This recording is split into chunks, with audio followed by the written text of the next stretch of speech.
open source software development. Howdy. So the first obvious place to get started, how many people here participate in open source already? Okay. Your definition. Okay, and I've got to run. And so firstly, thank you to these people. I have not run through this yet and made it with you anywhere near time. So I've got to talk really fast and we're just going to cut stuff off the end. So my name is Elena. I'm nobody special. I finished a master's here last year. I've been interested in participating in open source for like ever, but I didn't really have the guts to, and then I did this amazing course with Andrew Tridgell. It's a postgraduate course here called Free and Open Software Development, COMP8440, and so a lot of this content comes from that course. And if you're considering doing a postgraduate course here, do that course because it's amazing, and Andrew Tridgell is a legend. So, first thing I'll say about open source though, to get rolling, is we are living in a very interesting time. Things are changing very fast. In case you haven't noticed, technological acceptance has really increased recently. You know, everybody accepts that they have devices, and a lot of people are learning to program now who never have been before. And it's kind of a bit of a golden age for starting to participate in open source. It's becoming generally much more accepted. So, ask ourselves, why do we want to participate in open source? And all of you guys here, the number one reason you want to is you guys. I don't know if anyone here has said it yet, but the very best way to score a job with somebody who matters, like the number one time Google reps say, give us your GitHub account, because it will give them an idea of how much you code, what the code looks like, who you are involved with. So if you don't have these, like these are the most commonplace public source code repositories. You don't have these accounts, like those two, get one today. Just sign up. This is mine. I've had it since 2008. I did nothing with it for like 4 years, and I've just started using it. And like, or if you like my friend Audrey, you know, nothing, and now she can use it every single day, and she's now got one of the most popular repositories on the GitHubs. So, why do open source? Because it's opportunity to partner with people and projects that you would never ever be able to be involved with in any other way. I mean, what other field do you get to be exposed to some of the very, very best people in the industry without really going very far from the comfort of your own computer? It's amazing. So the kind of people who do open source, you can come at it from a range of point of views. You can either be making your own projects, just contributing, or simply just using open source software. You can be using it for yourself or for your work. You can be using it as a hobby, or you can just be using open source because it's part of your toolkit. And open source, as they say in the psychology speak, is to get fulfillment. You want these three things. You don't want money, you want to have purpose, mastery, and autonomy. And participating in open source projects is nothing else will do this like this, or, you know, what we actually do it for, which is for that. I mean, you get to socialise, you get to work with other people, you get exposure to other people's styles, using which you can develop faster than you will any other way. You can get exposure for your project if you're starting an open source project. You get to learn from others. And it must be said, if you want to be good, if you want to be very, very good, this is how you do it. You play with people who are better than you, and you learn their stuff, and you learn how they do it, and you learn from the mistakes they make. You can do things that you don't do during the day and just experiment and have projects grow for real that you wouldn't get to try out under any other environment. And also there's the ethical reason. I think a lot, you're either born with this or you're not. You either just fundamentally get why having a meritocracy and why being altruistic is just, it's good and it's something that you want in your world. That's, I've got to say, a big motivator for me. And business participate in open source, but they have a whole range of other reasons because they're fundamentally psychopathic. What makes sense for the project here means is that, say it was a project that was supported by a company and then they ran out of funding for it, and so then they just throw it out into the world for everyone to keep working on it. So say the developers want to keep working on it in their spare time or whatever. And these are some other reasons why business might want to do the open source, is because, you know, of these complicated flexibility and auditability, which they don't get from most closed source things. And also, it is now generally recognised, it wasn't the case 5-10 years ago, that open source is actually better quality than in pretty much anything else because of that. And us, as people who can manipulate software, you can you can choose and you don't have to trust anybody else. You don't like the way someone else does it, fork it and fix it. Do it the way you want to do it. Okay, someone asked, maybe asked what's open participation, but what is open source? Really, that is what it means. And in case you haven't heard this lecture before, because it's really commonly stated when they talk about open source, there are two types of freedom. There is free, as in beer, and there is free, as in speech. So we don't have to be like these people, and we can do like that whenever we want to. But how did this happen? See, in the beginning, there was a command line. And when the command line was first invented in, say, the late 60s and early 70s, the rules for software weren't particularly well set. And in fact, for me personally, if you've got a genuine interest in open source history and stuff, this book by Neal Stephenson, if you don't know who Neal Stephenson is, whatever, he's an amazing writer. Read this, it's a really good introduction. It's a bit dated now, but this is actually how I started. I got a hold of this in the 90s and I read it and I'm like, wow, open source is amazing. But when the command line first came about, who owned and ran the software wasn't figured out yet. And then it actually started with an incident at MIT, and an incident to do with this guy. And this guy is generally known as the founder of open source. This is Richard Stallman. And he gets a lot of crap for being a bit of a whack job, but he's got some very out there ideas. But I want all of you to know, in doing the research for this guy's a genius. He got a full scholarship to Harvard when he was 17 to do maths. And he graduated magna cum laude like 2 years earlier. Everyone was scared of him. And he is for real, like no other programmer I've ever read. In the 60s when he was 12, an adult, because his single mum was quite poor, discovered he was interested in computers and gave him a textbook about how a computer works. And from that textbook, he wrote a program on a bit of paper that he didn't get to run for several years until he actually saw in the flesh his first computer. He is for real. So it started with him and these printers, and it was kind of like this. And so they got given printers for free at the MIT labs in the 60s, and they were given the source code with it because back then these guys would just fix the source code and send it back, and everyone was happy. And then one day they wouldn't give Richard the source code, and he was absolutely horrified. He was incensed. He was like, if I am cooking for my friends and I make a chicken risotto and I want to put mushrooms in my chicken risotto recipe, you're saying that I can't then give that recipe to my friends?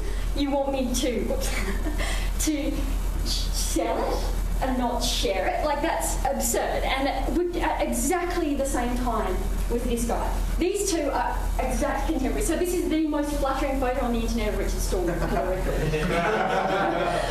And we all know who that guy is, of course. So, and these guys are born pretty much at the same time. And he, the guy on the other side, wrote a letter to the Richard Stallman's new hacker group who were against this idea about their open source, telling them that you've got to protect the owner of the software. It's the owner's right to make money out of what they write, the software that they write, and they can sell it. But Richard Stallman was like, well, actually, it's for a higher purpose. How can we progress our technology if we don't keep it free? And everyone just shuts it up and is always just trying to sell it. We'll never develop at all. And so at the end, the decision was made as the author decides. Because it hadn't been decided before that. And the reason why the author can decide whether they're going to sell it or share it is because of this. And now, I don't know if you know this, but whenever you make something, these can only be done with your permission. If they don't, you can sue people who copy, derive, where derive means remix basically, display, I don't know what import and export mean, but you know. So Richard Stallman invented this idea. And so in 19 whatever, he made these for original freedoms, which basically you can see offset pretty distinctly the copyright rights. And this was then formalised, and those 4 now turned into these 10, which is guarded by the Open Source Initiative. I'm going to run through these really fast because it's interesting to see. You've got to bear in mind all of these will have been challenged, and to the extent that they actually had to write legal rules about them. So free as in beer, no royalties, open source, not obfuscated. So it can be remixed. Rename it, don't say, oh, this is my Linux that I made. And no discrimination, that's pretty obvious. Can't discriminate fields of endeavour. You must be able to let your software be used by STEM cell research, even if you're not that, if you're ethically against it. These 2 distribution of license things are kind of a bit complicated. Means that you can your license can be forced on the next one downstream, but not anyone after that. And if you package your software is in a package of other stuff, that your license doesn't necessarily apply to the other stuff. Complicated legal stuff, no one's really interested. And it's got to be technology neutral. I like how they have to specify that. So, what the open source means is that, so a proprietary company can open their source, they can give it away for free, as in beer, and they can accept changes for free. But they can't use the term open source unless they subscribe to those 10 guidelines before. So you can give your efforts to whomever you like, but just, unless you want to give your efforts for free to the man, be aware. And the other thing I'll mention here, though it's not necessarily related to copyright, is that just because you give stuff away for free, it doesn't stop you from being sued. So have a license, make sure it has no warranty in it, because will somebody use your software to try and land an aeroplane or operate life-critical machinery? It's happened. It happens. Okay, so the other thing too is all this philosophy stuff I've just been going on about is in really technical projects, they don't like to talk about this. It's just like the stuff, not the thing. So find the dedicated channels if you have an interest. Though, in preparing this, I did talk to a lot of people, and there was a really hearty discussion. Like Aaron Schwartz, who you all may know, who died recently, he was a big proponent of this resurgence in the philosophy. Okay, so let's talk about open source projects now that we know what we're talking about the scope of. Kind of like this a bit, but I think it's kind of more like that. And when we actually like to think it's kind of like more like this, that we're going to make something that's, smartest guy in the room, make something that everyone is better, will make the world better. But it actually kind of looks more like this, and mailing lists, and lots of IRC, and lots of bug tracking, and a lot of that. I was talking before about what it really means is it's about individuals. And okay, so I want you to take away 3 things from this. And there's these 3 things is that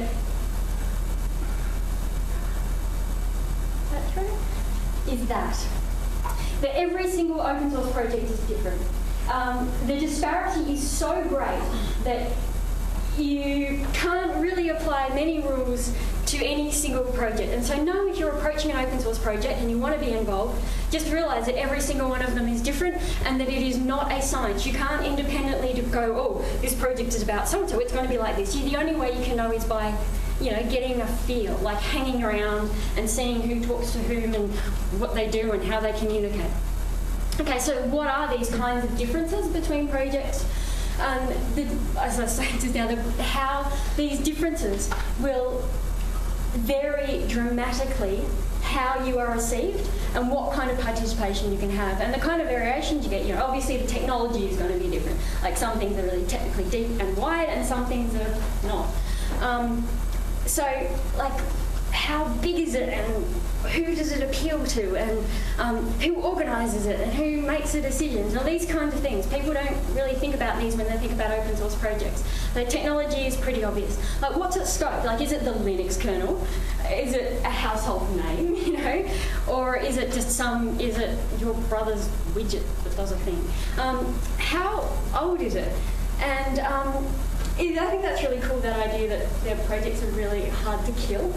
So I'll tell you a little story about Samba. I don't know if any of you have heard of Samba, but I promise all of you have used it. It's the first bit of software that Andrew Tridgell wrote. And it actually died twice before it really took off. He wrote it as part of his PhD, procrastinating, and then he stuck it on a shelf. And then a year later, he put it off the shelf because he wanted to hook up his wife's Windows machine to his Linux machine just after the Linux kernel had been written. made it work, went sweet, published it on a mailing list, and then it sat on the shelf again. And then a while after that, they had file server stuff in the Linux kernel, and someone went, oh, this guy has a thing.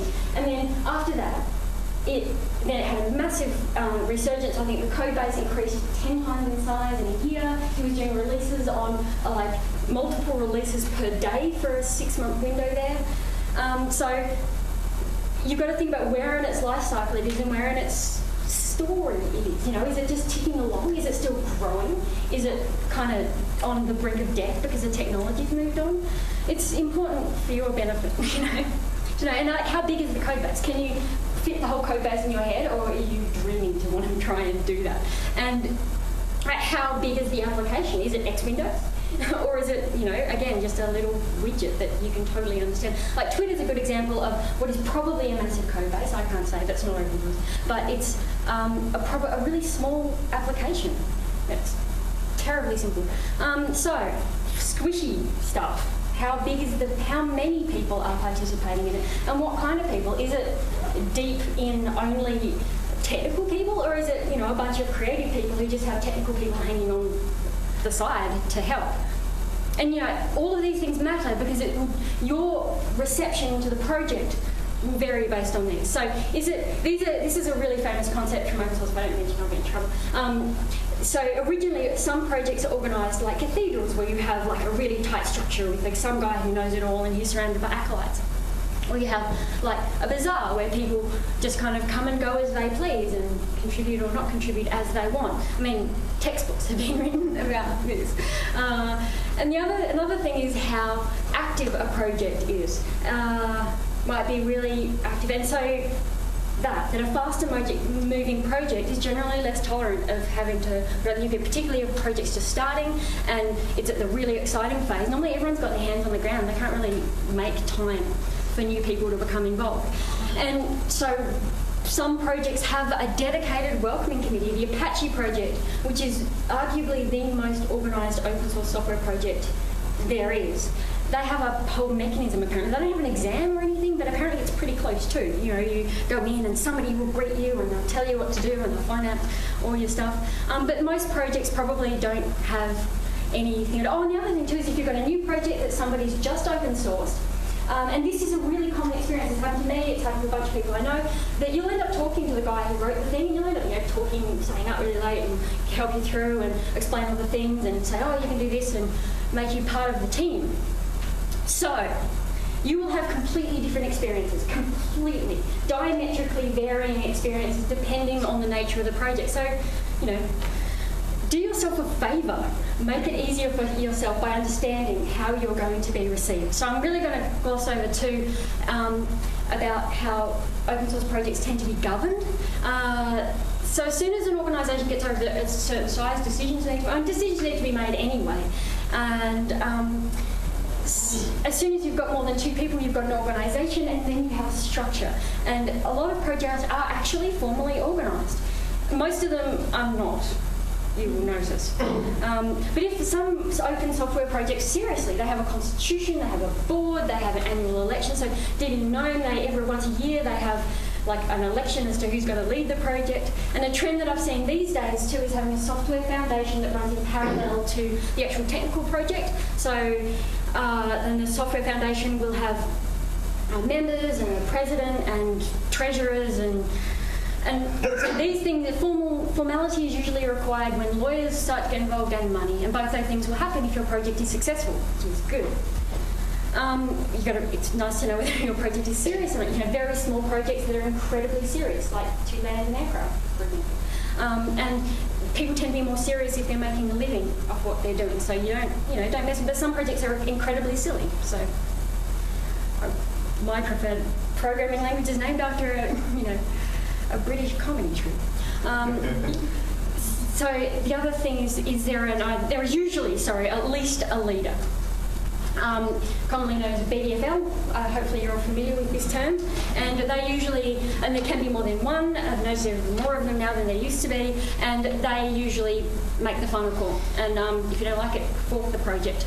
because you can't really fight VDL. Another really important role that tends to be in a project is a release manager. This takes a kind of certain serious, stable person, and if somebody says that they've been a release manager for something household managed, you kind of go, ooh, right, because it's on their head if any of these things miss the boat. But there are tons of other roles in projects that are commonly required, and it might be just one person who's all of the above, but some projects actually have these defined in some way, like informally or formally.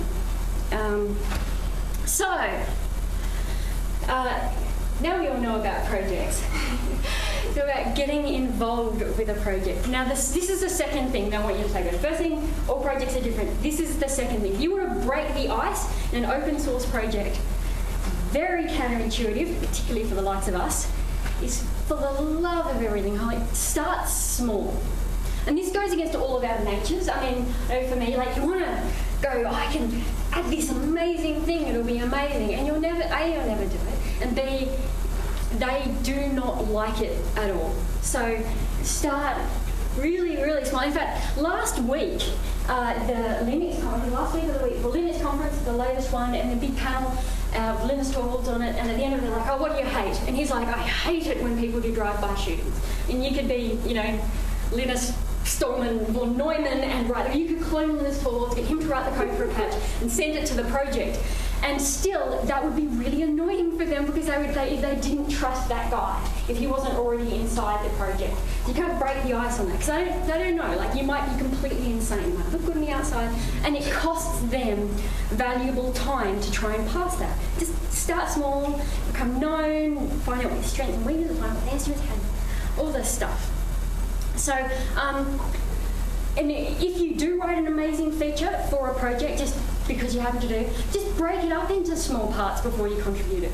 Or break it up, send it in tiny incremental parts. So this smallness business I'm going to go on for a little while now. Okay, so the other major aspect of contributing to an open source project, and it seems insane to me that this is not given more emphasis. I finished a degree here last year, and I had no exposure, effectively no exposure to version control, which to me is insane. How many people here use version control? Excellent. How many of you use it every day? How long? So, How long? Okay, so you all know about version control because I'm about to go into it in great depth. I've glossed over it because if you all know, because I was saying in the degree I just did, we were told to submit an assignment with dot by dot instructions, no explanation of what it is or what it did. So I'll go through it really, really fast, seeing as you all seem to be on it. Firstly, this is what I think is the most important thing about version control, is that, again, it's counterintuitive, but there's no controls there. Like when you commit something, you can only move forward and try and fix it. You can go back and change commits, but it's kind of insane, and unless you're really keen, just get it right the first time. So, writing code is kind of easy. Like a 5-year-old can write code because it's like ifs and for loops and stuff. But writing elaborate programs is difficult, which is why you have software degrees and things like that. And we're having a lot of people working on the same project is also very hard, and things can turn to mess really, really fast if you don't have that system. So the system is to take small logical steps, and what a patch should be is in the smallest possible logical unit. And the way to know what this is the smallest unit in which you would want to unwind, I reckon, is a really good rule of thumb. So you add a bunch of stuff, and this is the thing that might potentially be the thing. That should probably be its own patch. So the lingua franca for changing code is called diff patch. We all call it patch, and the reason why it is called diff patch is because they are the two original command line tools. I don't know if anyone uses it. I don't use these. I use Git every day, but of course you do. Okay, but patch, patch was originally written by Larry Wall of Perl fame about 1 million years ago.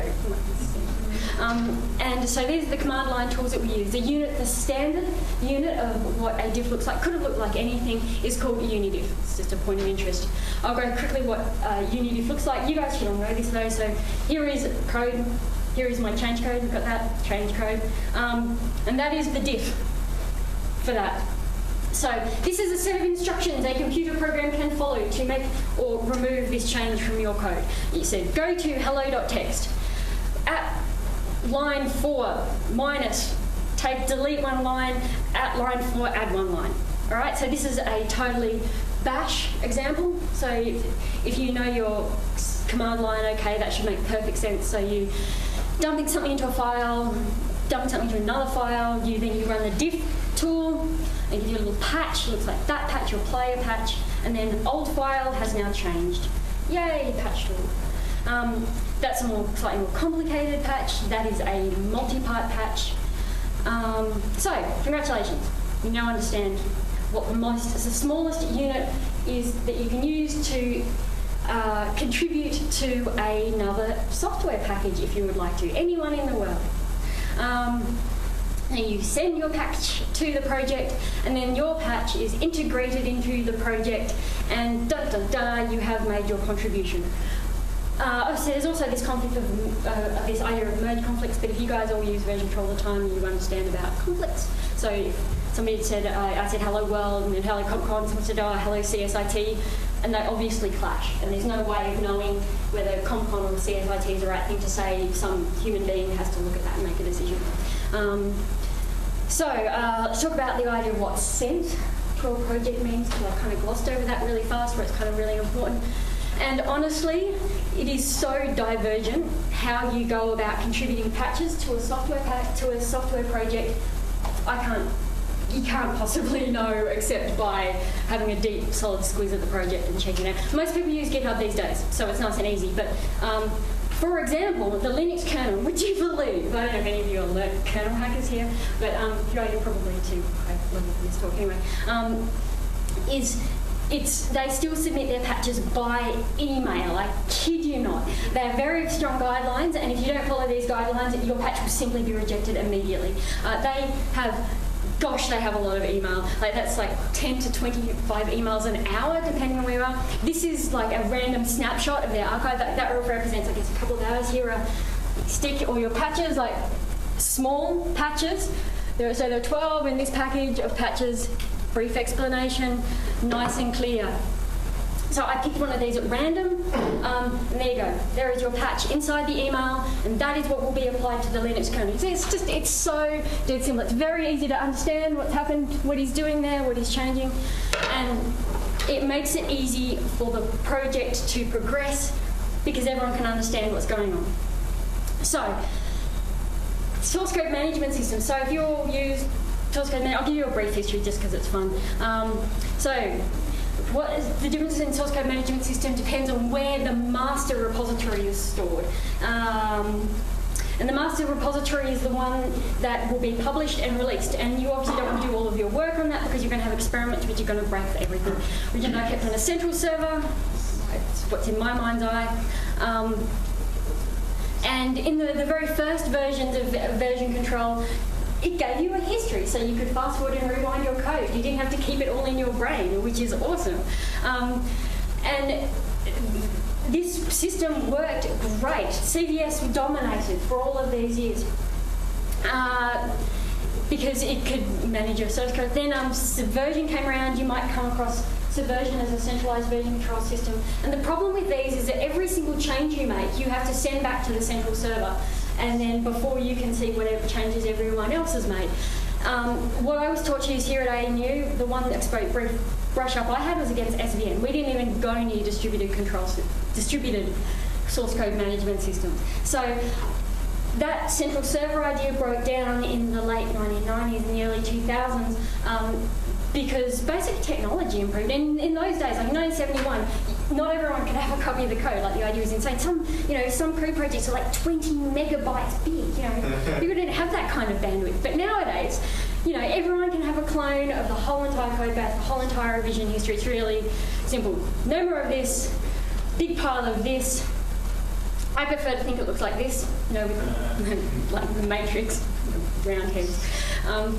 And these are really common distributed version control systems that we all use every day. And after I don't know if you know this, I certainly didn't, there was a great distributed version control war in the early 2000s. So after technology advanced enough that you could use a distributed system, everybody, of course, ran off to write their own immediately. And Linux did something very controversial by adopting a system that was proprietary. And a lot of people stomped their feet, and everyone made their own thing, and then there was a big fight. And as everyone knows, a Git kind of won. Like, everyone uses Git these days. And Git has a reputation for being complicated. I would say it is a necessarily complicated thing, because you're trying to, managing the version of the code that you're working on is not straightforward, and you just have to take care. And if you don't keep track of where you are, you'll end up in a big mess, and full of self-loathing and late nights and tearing your hair out and that kind of thing. So, what is a Git repository? A Git repository is any directory that has a Git directory in it, or any file tree that has a Git directory in it that looks like that. The official way of stopping something from being a Git repository is to delete this directory from your file tree.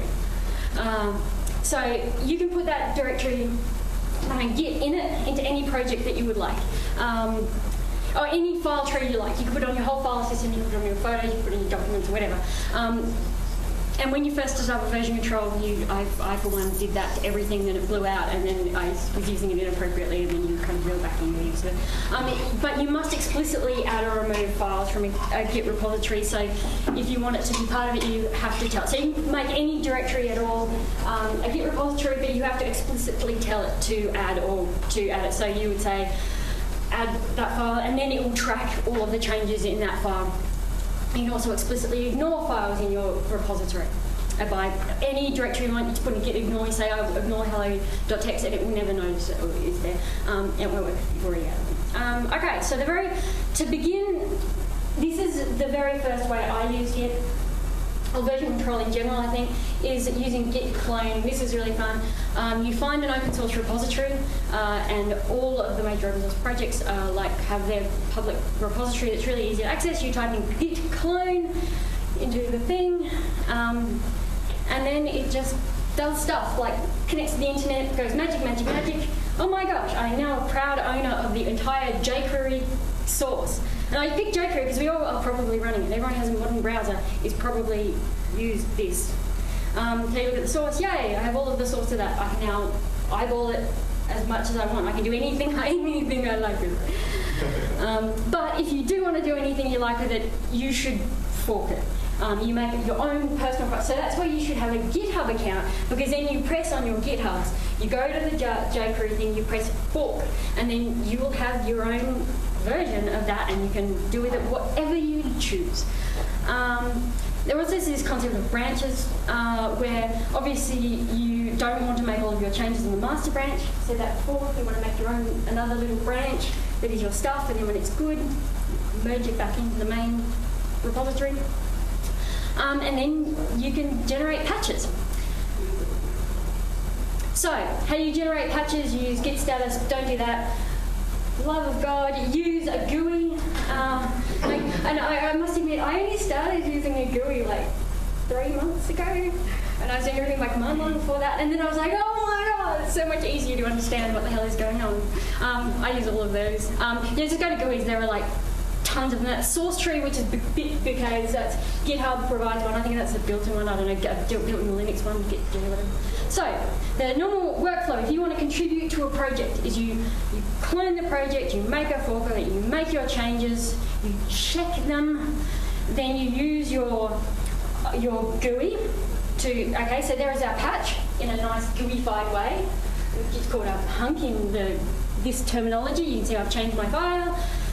And then you commit it. You can use command line, like I was doing up until a couple of months ago, which is commit, you type in your message, but now with the helpful GUI, you put in your message, and you can press your commit button. Remember I said before, there is no undo button. Commit with care. And you just, so you don't look like a fool. Like, assume that everything you commit is final and forever. So you do some idiot typo mistake, everyone in the world will get to see it for the rest of forever.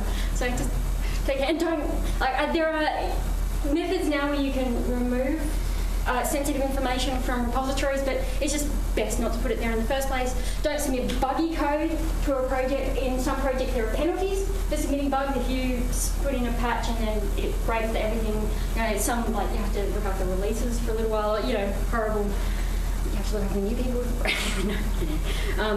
And make your changes small. Also explain for your own sanity what the patch is about. Like, explain really explicitly. I have changed CompCon, Hello World to CompCon to make it more appropriate. It's all about making it the most efficient, particularly for those guys, because that's probably true. So then you've got to push and pull. Like, if you're up to this point, then it should be no problem to push back up to the original repository. You should be able to work it out through the GUI if you're still with me. And then you have your fork, you've got your project, you've got to commit the way you get your patches back to the original project. So I've made my changes to jQuery. I'm pretty stoked. I've got my commit, pushed it up. Then you just need something called a pull request, where it goes from your tree to their tree. They pluck it off your tree and put it on theirs. So it's called pull request. If this doesn't happen automatically, you usually have to ask them, send an email, say, hey, I just made a pull request. And then they may or may not accept it. Regularly not accepted. Pull request. GitHub, you press that, or you switch to the right branch. True. And then you can send it to them, and then they may or may not incorporate it into their project, at which point you have successfully contributed to another project. Yay! I know, it's painted by Goya. Another thing worth noting here is about style. Follow their style because it's awesome. Just don't change, don't try and be special and write your own style. Do what they do.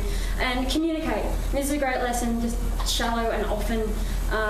Don't get on a limb. And if all of this is way too much and in a way of contributing, we're going to say, just say thanks. Like, this is one of the best ways you can possibly contribute to open source, is just send an email to someone saying, I use your software and it's amazing, keep up the good work. So, if you have an existing project, don't ask me because I don't really. I only contribute to other people's projects, but there's heaps of stuff out there. Like, I've put stuff up and I've never really managed a project. The last 6 months alone, like, these two very high-profile guys have given talks that are online. They're really nice. This is, I think, the message from Kenneth Wright, who's quite well known. He works at Heroku. There are heaps of cookie-cutter projects. Don't try and reinvent the wheel. Just whatever technology you use, just copy what everyone else does. There's heaps of guidelines out there. And as for more, like, hand-wavy stuff, you can decide whether you actually want people to. You can open source your project to give it to other people, but, you know, decide, make the conscious decision you want other people to help. And moreover, think about how they can help. Another guy in the Python community who wrote something quite famous did this recently, and everyone's like, oh wow, that's such a good idea. Like, we wrote a blog post saying, like, there are all these things I need to do, this in particular, it's not too bad, I just can't find the time. So if somebody else wants to do it, I would be stoked. And it would just take a little bit of braining, and I don't have the time. So if you have a project, do that. You contributed to a project, this is what I would say. I would say, make sure you can, your contributors can actually run your project.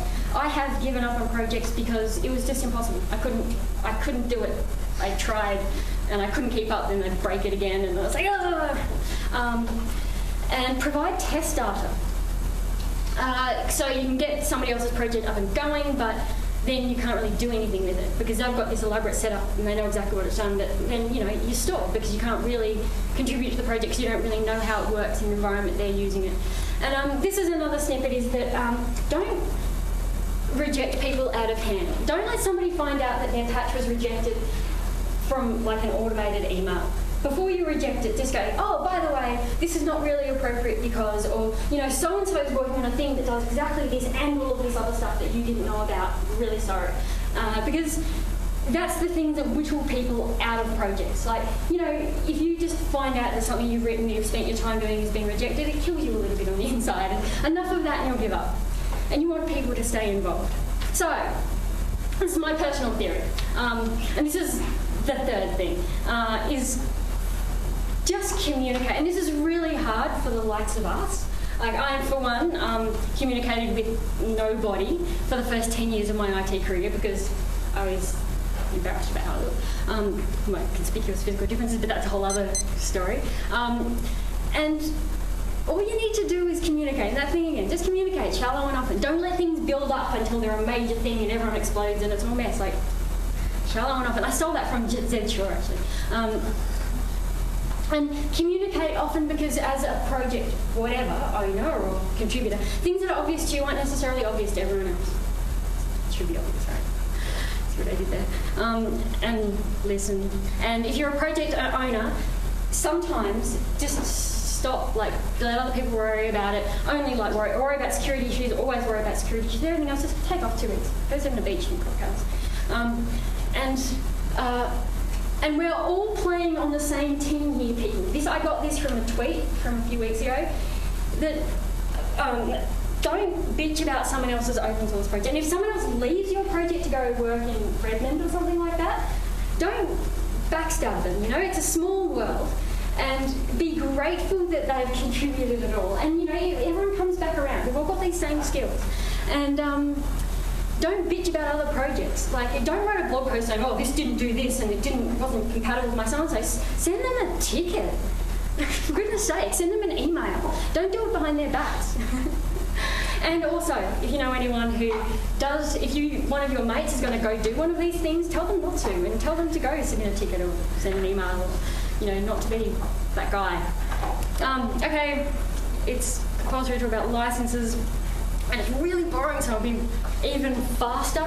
I just want to mention the bad license decisions, because we don't think about this, because we don't really care. But bad license decisions do have long-term consequences, because this was the original version of Andrew Tridgell's samba license. And I've bolded that because that was the problem with this license. That everyone had to contact him, which when the project scaled up became a thing. And the other thing is too, 20 years later, when we were doing this subject, he had got an email the week before. 20 years after the fact, from a lawyer, from not even him, like some other project that uses his thing, wasn't licensed correctly. He had to rewrite code from 18 years ago to make it conform with some stupid license that somebody had picked ages ago, because it wasn't clear it was open source and they wanted to use it in a proprietary bit of something or other, and it had to be changed. So, tons of licenses. You've all heard of the evolution of licenses is pretty boring.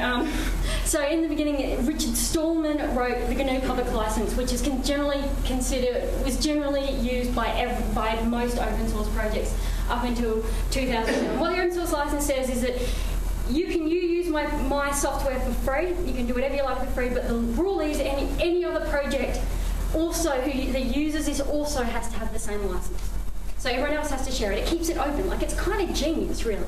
This is what Bill Gates or somebody like that called cancer, and why it was called cancer, because anyone who uses GPL stuff has to stay GPL all the way, all the turtles through. Or better, you could change the license if you wanted to. But then the times they changed in 2007. So this is part of the interesting times I was talking about before. This is happening kind of now, where all the old projects GPL, but in 2007, they changed the GPL license, and some people liked it and some people didn't. And basically the reason why they did it was for this thing called TiVoization. And what that happened was that they found out that they get around GPL2 if, in a friendly proprietary way, if the hardware was built in a specific way that only took advantage of certain software. So rather than changing, the software could be completely open, but the hardware would only work with that. So they changed GPL version 3, so it would only, so it would cover that case as well. But the implications of this were with devices. So Apple and Google, basically anyone who makes devices, software for devices, or makes devices that go with their software, they are not into GPL version 3. So it kind of separated the community and everyone split off. So nowadays, getting all the licenses to play together is just not fun. And most people don't even have a license because it's just too complicated. In the old days, you just get GPL version 2, set and done. Nowadays, they don't. This is of all of the projects on GitHub, about 15% of them have a license file, and of those, so most people don't care. And it's like, saying this is happening right now. A couple of months ago, GitHub changed their rules so it's much easier to generate a license file on your project. There's a little drop-down box. I think the drop-down box contains pretty much these. I think this changed a few weeks ago, that it's now like more of them, and I think they're talking about from a Wizardian or something like that.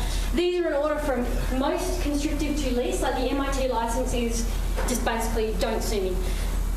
But there is more still in that, because we're relearning this all again. So I mentioned Zed Shaw, he's this guy who's very opinionated. If you haven't heard of him, he wrote a very famous web server, and he was using the MIT license, and then he cracked it a few years later because he was like, all these people are using my web server, but I don't get anything back. Like basically, it's a one-way black hole. I've done all of this work, and I get nothing for it. Nothing. Like all these products are out there with my thing in it, and no, they don't even have to give back. So he started using the GPL again because he was like, buggy you guys. If you're open source, exactly that. You're my hero and I support you. But if you're a corporation, I'm not going to let you use my stuff for free. No way. Like at very least, you have to give something back.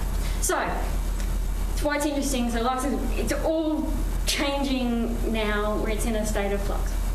So nearly there.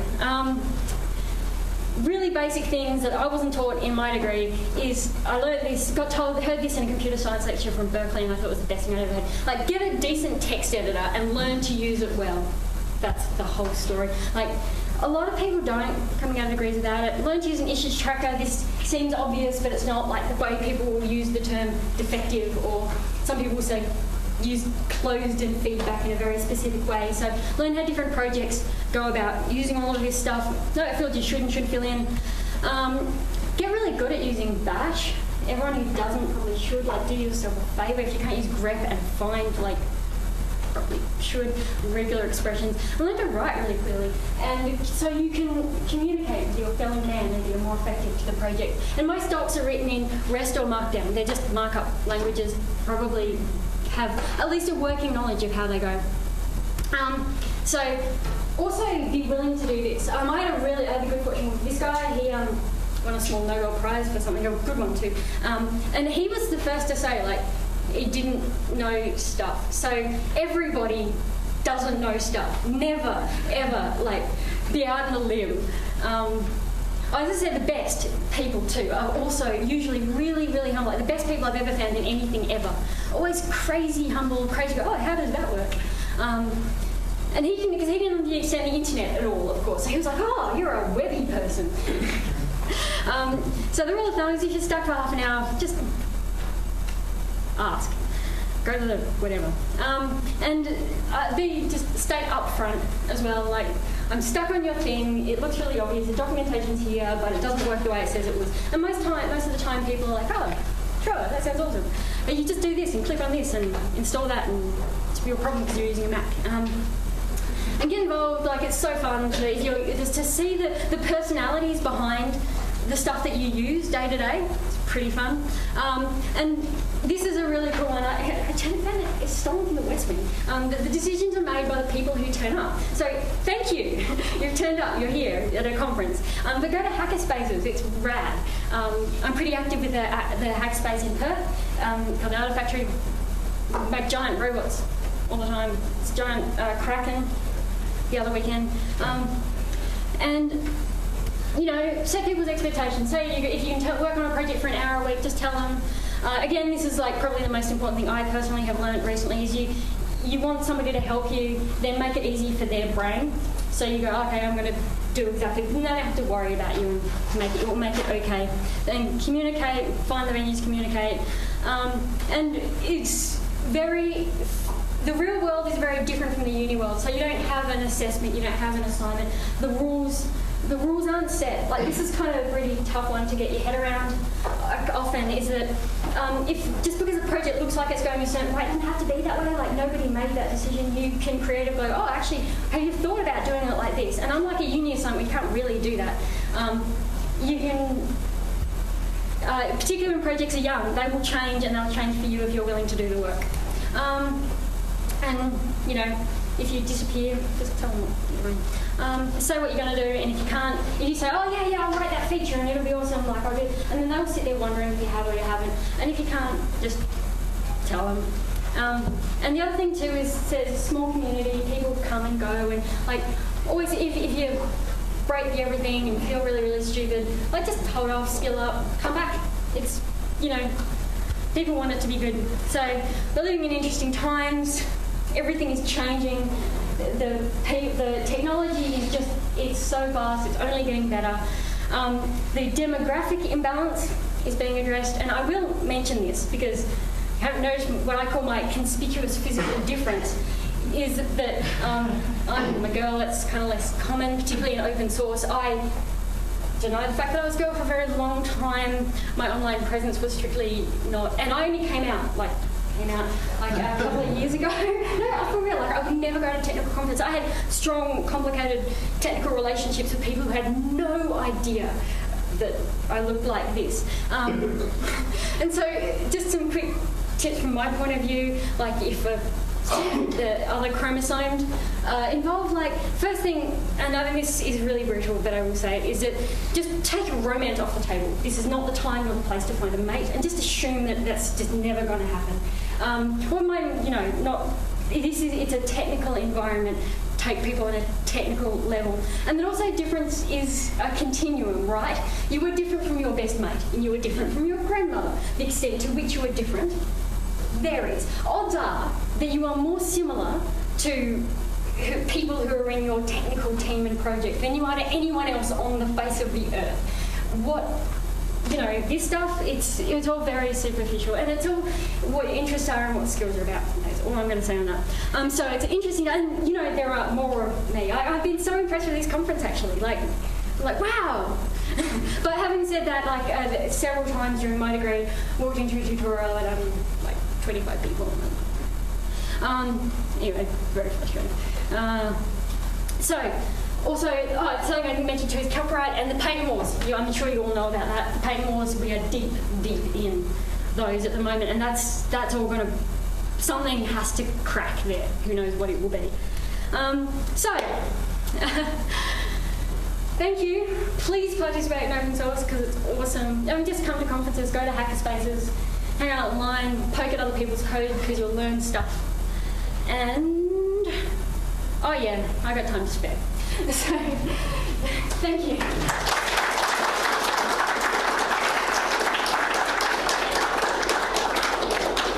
Okay, we've got time for questions. Oh no, I shouldn't have time for questions, I should have. I can talk more if you want. Because I was going to steal both these slides from these other guys. What do you work on? What do I work on? Sorry. Like one of the projects. Oh, yeah. So don't ask me. Did you hear the don't ask me flag? I'm a web developer, so I work in Python and Django, and I work on a number of those kind of projects. I've been working lately with a guy called Tim Anselm from Google in Sydney, working on just a sort of his web projects. But I'm also the cool thing, I've been working on hardware projects because this is not software, but I've been involved with the hackerspace and I learned to use a CNC milling machine. And so it turns out, my friend Richard from Melbourne, who's a Python guy, he's making a robot for Python next year, and I was talking to him about, he's done all these simulations and he got somebody to 3D print from all these parts. Grand Cross is really amazing. And I said, I can make those better using a CNC milling machine, so that's pretty cool. And I just learned how to use a CNC milling machine this year, so it's fun to take that. And for Tim in Sydney as well, I wanted to make a case for him. And so I put I did all the drawings and the designs, and I put them up as well. And software like boring programming stuff. Maybe you'll make it for you. Sorry? Make that for you. Oh yeah, and so here from Canada, there are hackerspaces in every city. Some cities have two. Mancat Boyd in Canberra. If you're based in Canberra, go down. It's amazing. Andrew Tridgell, who is inspired this for me, he's down there all the time. And so everybody, that thing I was saying before about doing the thing that's not you don't do during the day. Andrew is a genius software engineer, obviously. But he has a real interest in UAVs, which are unaccompanied vehicles, and making remote control planes that do. They were in a competition last year that was to try and pinpoint somebody down to a meter. UAV challenge, isn't it? Go and rescue someone in the unknown area. Yeah, and so his team was working on that. and through Make Void. So like I walked up to Make Void, even though I'm not from overseas. Walked up one day and they were just talking about that, like, and you go poke at it and look at it and you go, oh, this is the big one, this is the challenges we've had, and like they lost their bottle of water. So go down there, it's in Hacker. Downer. Yeah, so that. And participate, like just go poke around with GitHub, see, and the projects you're involved. Okay, so I will tell you one of my early open source wins was when I got a new bit of software on open source software on my computer, like a big old established project that was written in like Java or something, which I'm not very proficient with. And I noticed on the copyright statement it had like the year before, and it was now May, and I'm like, and it hadn't been changed to the current year, and I'm like, this is an open source project. I reckon if somebody big and important had to make this change, it's May, they would have made it by now. I cloned their project. I grepped for 2011 or whatever it was. I changed it to 2012. I made my commit and I pushed it up. And they said, thank you. And like, they committed it with the next release and, you know, and I was like, yeah. And like, that's it. That is open source contribution. And that's how it all starts. I think changing HTML changes, everyone here probably can do that. You often see that most projects have HTML mortgage all over the place, and I love it when you just go and make it not helpful.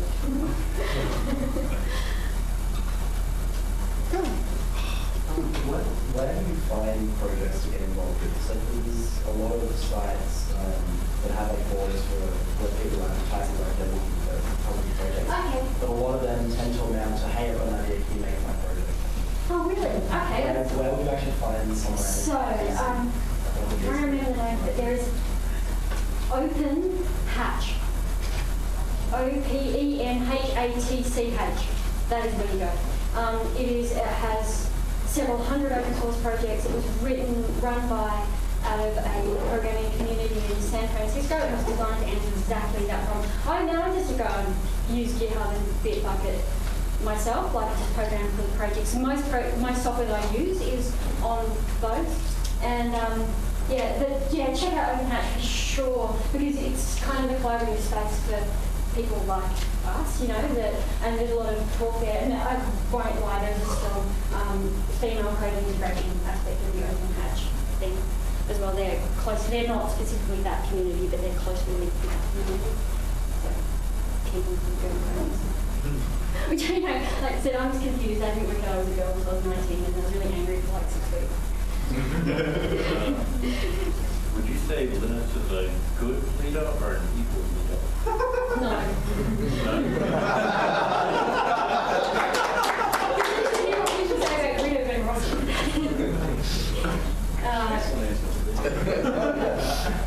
So when you talk about side projects, like some very famous founders of side projects include Linus Torvalds and Creative and Russell. So what do you think about it, like established versus like side projects? Yeah, great question. Well, I mean, how do you... Okay, I watched a documentary on the lead singer of Bad Blur, the band, and he, at one point, really teary, like 12 years, where he's like, you never really feel like you're there. Like, when are you there? What is the delimiting line between being established? And it's probably the money and lawyers thing. So definitely, and it's an established project when the guy who founded it has to give up his day job to work on it full time, and it's a household name. So Linux is a household name, and it's really established, and it's been around for. And it's got like all that organisational stuff, you know, the support networks, and you know, if there's a chairperson, or a president, pretty good chance it's established in that sense. But when you're starting out, isn't everybody a side project? Like like many people start out with like an open source project in New York is going to change the world. Well, this is startups, like the whole startup culture. The Zed Shaw has a lot to say about startup culture and about. Because that's going to change too, because we're in this window where all these people are making startups using all this open source technology for free, and it's just, I don't want to talk about too much, but all these VCs are now gaming that to just pump all of the money out of it for that small window, and really abusing open source effectively to make themselves tons of money. And the beauty about open source too is it tends to be a self-correcting system. and how that will turn out, because that isn't really made a big deal of just yet, but it probably will be, or will not be, who knows. But nobody likes being taken advantage of like that, and the likes of us don't. So we will probably react against that, so that we start up mentality, get a few people, we've got to make a project that saves the world, and then it either dies or it gets bought out. And who knows how that will work out. But the startup, I'm sure you've all heard of startups, like every user group, like there are different user groups. There's all startup people and user groups who are not, and usually people are pretty firm at keeping that distinction. Yeah, for anyone who does any tech stuff, like 5 minutes, you get them. Just learn the code yourself. Go on. You want this amazing thing, make it. We are.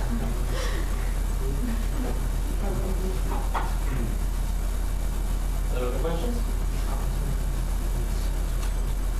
Right. 1:15. You should definitely. Okay. Finish. Well, on behalf of all of us here, sorry, I'd like to thank you for a great talk and here's some chocolates. Thank you.